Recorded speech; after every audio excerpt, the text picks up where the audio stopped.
그래서 이런 분들은 일단 드셔야 돼요. 절대 채소 위주로 드시면 안 되고 살이 찌는 식사를 하셔야 됩니다. 그런데 이제 세포 상태를 보면 세포 위상각이라든지 세포막 건강도 그리고 미토콘드리아 기능 이런 것들이 상당히 거의 50%도 작동하지 않는 상태에 힘든 분들이 많이 계셨습니다. 저는 정말 가장 주의해야 될 게 바로 소화가 안 되는데 몸에 좋다고 드시는 거 이런 식사라고 생각을 해요. 그래서 완전 소화는 약이 되고 소화 불량은 독이 된다. 네, 오늘은 완전해동연구소의 류은경 소장님 모시고 암세포가 싫어하는 환경 만들기, 암이 사라진 식사법에 대해서 이야기 나눠보도록 하겠습니다. 소장님 안녕하세요. 네, 안녕하세요. 반갑습니다. 모르시는 분 자기소개 한번 할까요? 네, 저는 완전해독 연구소에서 식사법을 안내하고 있는 유은경입니다. 반갑습니다.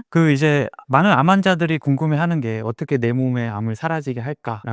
이 궁금증 때문에 사실 영상을 보고 또 책도 보고 많은 고민을 하신다고 생각이 드는데, 그러다 보니까 이제 음식으로는 안 된다라는 얘기도 나오는 거고, 거기에 이제 건강기능식품이 이제 붙고, 건강기능식품이 이제 잘 작동하면은 이제 우리 몸이 이제 암이 사라지는 환경이 만들어질 수 있다, 뭐 이런 얘기 된 거잖아요. 근데 이제 일부 환자분들은 이제 아무리 좋은 음식 먹고 비싼 영양제 먹었는데 효과가 없다라고 말씀하시는 분들이 있더라고요. 왜 그럴까요, 이분들은? 그 부분에 대한 고민이 정말 많은 암 환자 그리고 암을 치료하고 있는 제 의료인들의 고민과 딱 맞닥뜨리는 것 같아요. 음식을 전체로 보는 것이 저는 좀 오류로 보입니다. 사실 암이라는 것은 굉장히 복합적인 대사질환인데 음식이 굉장히 중요한 건 맞아요. 우리가 먹어야 내 몸에 피와 살을 만들고 에너지를 낼 수 있기 때문에 굉장히 중요한 부분은 맞습니다. 그런데 음식만 중요하다는 아닌 거죠. 그리고 지나치게 엄격하게 음식만 조절하다 보니까 그 나머지 부분에 대해서 신경을 안 뜨는 것이 또 큰 문제로 보이는 것 같아요. 예를 들면 저는 이제 생활습관의학도 같이 겸해서 여러 요소들을 같이 환자들에게 안내를 하고 있는데 음식만큼 중요한 게 수면도 있고요. 운동도 있고요. 그리고 자율신경의 균형 그리고 심리적인 어떤 고립감이 아닌 유대감을 가진 상태 이 심리적 정서적 영향도 매우 중요하거든요. 그런데 저한테 오시는 많은 분들은 물론 이제 저에게 식사법에 대한 안내가 궁금해서 오셨겠지만 거의 식사를 모든 암 치료의 90% 이상 정도로 굉장히 크게 배분을 하고 계시더라고요. 그런데 이제 대화를 나누다 보면 이분의 이제 생활 습관적인 이야기나 또 여전히 일에 대한 강박이나 또 식사를 얼마나 잘 지키려고 하는지에 대한 그런 강박들이 좀 보이거든요. 또 운동에 대한 강박. 그래서 여전히 암에 걸리기 이전에도 굉장히 큰 스트레스와 강박적인 그런 분위기를 가졌기 때문에 어떻게 보면은 그 교감신경 항진과 면역의 불균형으로 인해서 질병이 온 것일 수도 있거든요. 100% 나는 나쁜 음식 안 먹었어요. 가공식품 거의 안 먹고 한식 위주로만 먹었는데도 암에 걸렸어. 이런 분들도 상당히 많으시거든요. 그럼 이제 음식 요인보다는 또 다른 요인이 문제가 될 수 있겠죠. 교감신경이 지나치게 항진이 될 정도로 굉장히 바쁘게 살고 엄격하게 살고 과로하면서 살고 어떤 감정적인 그런 스트레스로 인해서 힘들게 이제 사셨던 것이 큰 원인일 수 있는데 여전히 그런 강박적인 자세로 식사에 대한 것만 지키려는 노력들을 하고 계신 분들이 상당히 많으세요. 또 운동을 또 너무 강박적으로 하루 6시간을 맨발 걷기를 해야 된다. 이렇게 강박적으로 하시는 분도 많으시고 그러면 공통점이 그대로 남아 있어요. 암 걸리기 전과 후. 여전히 삶에 대한 태도가 강박적인 거라는 거죠. 그래서 음식이 매우 중요하긴 하지만 암은 음식만 가지고 걸리는 것은 아니고 또 이 치료 과정 전반에 있어서 편안한 마음을 갖는 것, 좀 부교감 신경이 잘 활성화되도록 나의 라이프 스타일을 한번 재점검하는 것, 또 어떤 심리적인 그런 압박감이나 고통이나 그런 무게감이 있다라면 이런 것들을 조절하고 또 수면 상태를 점검하는 것, 또 심리적으로도 고립감보다는 어떤 유대감, 정서적으로 어떤 지지, 격려, 응원을 받고 있다라는 그런 사랑받고 있고 나는 응원을 받고 있다라는 그런 느낌들 이런 전체적인 요소들을 사실은 같이 볼 때 이제 암과 좀 멀어지는 삶이 될 것 같아요. 그래서 단순히 음식만이 아니고 또 건강기능식품만이 아니고 도움은 물론 될 수 있으나 '전체는 아니다. 균형적으로 같이 가야 된다.'라고 보고 있습니다. 암 환자분들이 보통은 이제 말씀하셨다시피 내 암의 문제를 이제 식이 습관, 먹는 것의 문제로 접근하는 경우가 많고, 또 실제로 이제 암에 좋은 음식, 암에 나쁜 음식 해 가지고 이제 암에 좋은 음식이라고 일컬어지는 이제 채식 위주의 식단 혹은 완전 100% 채식 식단을 해서 이것만 내가 하면은 암이 사라질 거라는 기대를 하게 되잖아요. 근데 이제 수많은 암 환자분들 만나 상담을 하시니까, 물론 대부분의 암 환자분들은 그 100% 채식 식단을 지키기도 힘들지만 지키시는 분들도 있죠, 있기는. 굉장히 잘 지킵니다. 그럼 그분들은 정말 암이 100% 사라지나요? 방금 말씀드린 것처럼 정말 100% 채식만 한 분들이 상당히 많으세요. 대부분 뭐 50대, 60대, 70대 되시면 사실 가공식품 안 좋아하시잖아요. 많은 분들이 뭐 디저트를 많이 드시는 것도 아니고 빵, 과자 뭐 이렇게 많이 드시지 않아요. 간혹 계시긴 해요. 라면을 너무 많이 먹었다. 근데 아주 일부분이고요. 저한테 오셨던 분들은 정말 평상시도 굉장히 잘 지키는 분들이셨어요. 그래서 거의 100% 채식만 해서 15kg, 10kg, 20kg 이렇게 감량을 많이 하신 분들이 사실 많이 오셨어요. 그런데 이제 70kg에서 50kg 되는 감량은 여성분이라면 괜찮은 건데 50kg에서 35kg가 되는 감량은 사실 위험하잖아요. 저체중 가는 거니까. 근데 이렇게까지 다이어트 목적은 아니었으나 엄격한 채식을 통해서 살이 빠지는 그런 경험들을 많이 하시는 분들이 상당히 계시죠. 이렇게 음식을 다 잘 지켜서 암이 다 낫는다. 이렇게 단순한 구조로 가면 좋겠는데 현실은 그렇지 않다라는 거죠. 오히려 더 너무 근감소도 심하고요. 특히 체지방도 표준 이하로 너무 채식만 하다 보니까 체지방도 표준 이하로 오신 분들이 상당히 많이 계셨어요. 그런데 이제 세포 상태를 보면 세포 위상각이라든지 세포막 건강도 그리고 미토콘드리아 기능 이런 것들이 상당히 거의 50%도 작동하지 않는 상태에 힘든 분들이 많이 계셨습니다. 그래서 음식이 전부다라고 보기는 참 어렵다고 보고요.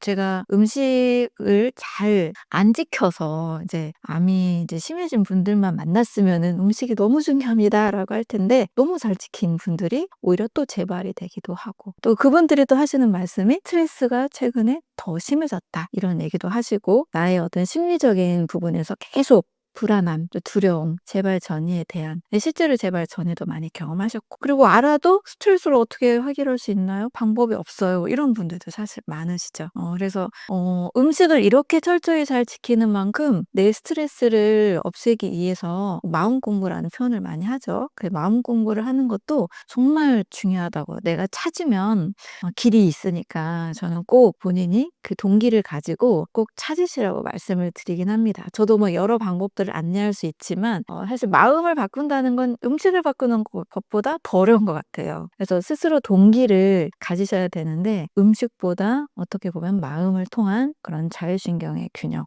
심리적인 편안함에서 오는 호르몬의 안정 이런 것들이 사실 더 크게 중요할 수가 있다고 보고 있어요. 그러면은 철저하게 채식 식단을 하셔 가지고 35kg까지 감량한 암 환자분에게는 소장님이 어떤 처방을 이제 해 주셨나요? 일단 세포 상태를 보거든요. 세포 내과 외에 그리고 세포 외 수분비 이런 것들을 보면 수분이 세포 속으로 안 들어가고 있는 경우 상당히 많이 있습니다. 그리고 세포막이나 미토콘드리아 기능이 떨어져 있는 상태로 많이 오시거든요. 이런 것부터 이제 개선을 해야죠. 그리고 전체 체중을 보면 체중을 구성하고 있는 근골격계의 무게와 그리고 체지방 이런 것도 보면 다 표준 이하로 떨어져 있으시거든요. 그래서 이런 분들은 일단 드셔야 돼요. 절대 채소 위주로 드시면 안 되고 살이 찌는 식사를 하셔야 됩니다. 특히 대부분 많은 사람들이 그래도 단백질은 좀 챙겨요. 왜 단백질 먹어야 근육을 만드니까 그건 중요하게 알고 계시는데 좋은 지방 섭취를 의외로 많이 놓치시거든요. 그래서 좋은 지방을 반드시 섭취하시도록 하고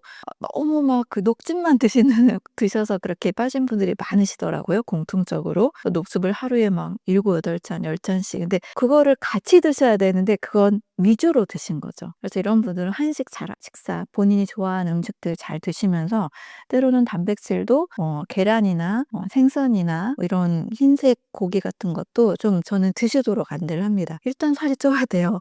살이 쪄야 몸이 지탱을 할 수 있기 때문에. 그래서 식사를 최대한 잘 하실 수 있도록 안내를 하고 세포 상태를 또 개선할 수 있는 영양 보충제들도 같이 안내를 하고 있어요. 뭐 콜라겐도 때로는 필요할 수도 있고요. 또 어떤 식물성 그런 출춘물 형태, 천연물 형태의 영양 보충제들도 빠르게 염증을 줄이고 또 몸을 빠르게 면역 세포들을 보강하기 때문에 이런 부분들도 많이 챙겨드립니다. 또 아마씨유나 뭐 생들기름, 올리브 오일 같은 좋은 기름들도 반드시 잘 드시도록 안내를 하고 있죠.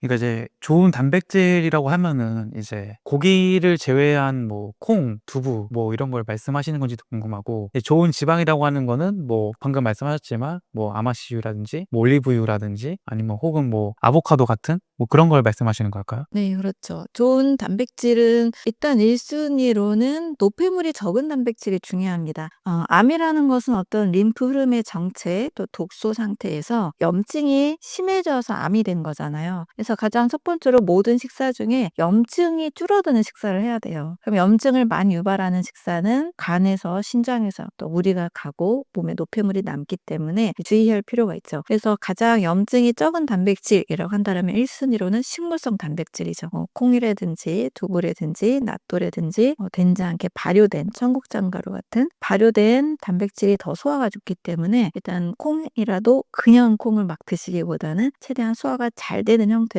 드시는 것을 첫 번째로 추천을 드립니다. 그리고 이분이 소화 상태가 괜찮으면 뭐 계란 한두 개, 뭐 흰살 생선 또는 흰살 고기까지도 붉은살 고기를 구워 먹는 것만 피하면 어느 정도는 그래도 동물성 단백질도 하루 5에서 10%까지는 소화가 되면 가능한 범위로 저는 안내를 하고 있어요. 근데 동물성 단백질을 먹을 때 주의할 점은 위산 분비가 잘 되느냐, 담즙 분비가 잘 되느냐, 이것이 또 중요한 핵심이 될 수 있어요. 위산과 담즙 분비가 많을수록 동물성 단백질을 완전히 잘 소화시킬 수가 있거든요. 그래서 그 소화가 잘 되는 범위 안에서 드시도록 안내하고 있습니다. 또 식물성 기름도 모든 식물성 기름이 좋은 게 아니죠. 한동안 또 식물성 기름에 대한 오해들이 많이 있었죠. 카놀라유, 뭐 대두유, 뭐 옥수수 기름 이런 것들은 오메가6가 너무 많기 때문에 이제 주의를 해야 되고요.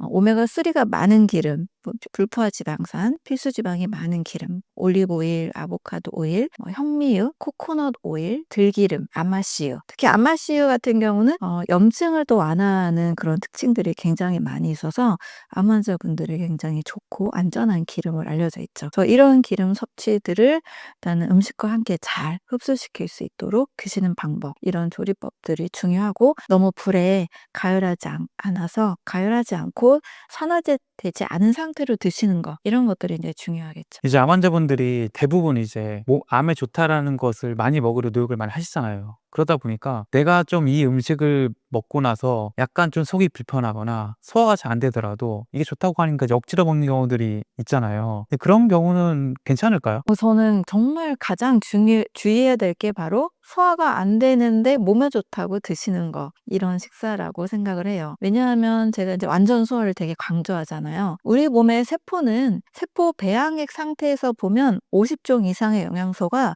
세포가 바로 흡수할 수 있는 형태로 실험실에서는 계속 배양이 되고 있거든요. 근데 이 세포가 잘 자라려면 흡수되는 형태의 영양이 중요한 거잖아요. 근데 완전 소화가 바로 실험실이 아닌 인체 내에서 흡수할 수 있는 영양 상태를 만드는 가장 중요한 생체 반응이라고 볼 수 있죠. 소화가 잘 돼야 영양분이 잘 쪼개져서 세포가 그걸 흡수할 수 있잖아요. 근데 아무리 성분이 좋아도 흡수가 안 되고 오히려 또 소화 불량을 일으킨다, 뭔가 더부룩한 느낌이 든다, 그럼 일단 가스가 생기고 트림이 나오고 더부룩한 채로 오래 머물러 있죠. 이렇게 오래 머물러 있을수록 사실 우리 몸에서는 부패, 변질이 되고 있다고 이해하시면 돼요. 그래서 완전 소화는 약이 되고 소화 불량은 독이 된다, 이런 개념을 제가 이제 책과 강의를 통해서 많이 이야기를 하고 있죠. 세포는 잘 흡수되는 영양소 상태로 받아야 된다, 이거를 중요하게 잘 이해하신다면 아무리 성분이 좋아도 아무리 비싼 보양식이라 할지라도 소화가 잘 돼야 내 몸에 영양이 된다, 약이 된다, 이렇게 이해하시면 될 것 같아요.